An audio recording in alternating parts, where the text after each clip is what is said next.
Sometimes audit forms can take forever to build. You simply do not have the time to build a new audit form from scratch.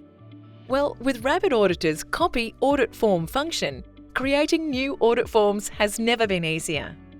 In today's session, we are going to learn how to create a new audit form by copying an existing audit form you are using within your system. Creating a new audit form from a copy. First off, we want to start by clicking on the Setting tab, located at the top of the page on the header menu.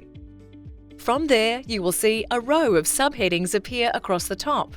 We want to click on the Audit icon within this menu. This takes us to the audit form settings, and if you have existing forms created, you will see all your active forms listed. Note, if you don't have any existing forms created, you will not be able to proceed past this step.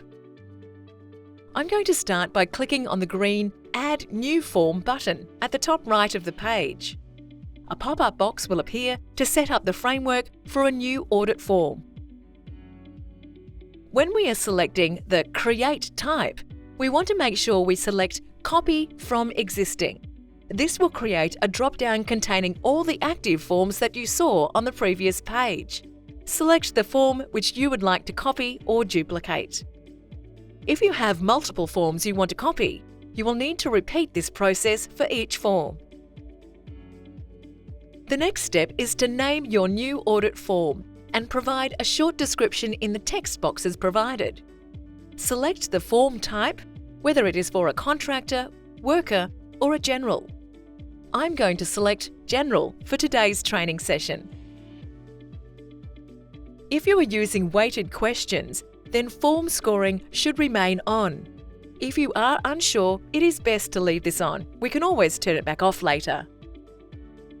If you would like each section to have scoring, ensure you mark Section Scoring as Yes. And if you would like this form to appear in a quick audit, make sure you mark Yes for Quick Audit. Today we will leave as No. Now I'm going to press the Save button to create the new audit form. You will now see the new audit form that we have created in the list. To edit the form questions in Form Builder, we simply click on the form name. We are now in the Form Builder for the audit form that we created and can edit the headings and questions as required. Click to subscribe to our channel and visit Rapid Support Centre for more helpful tutorials and guides.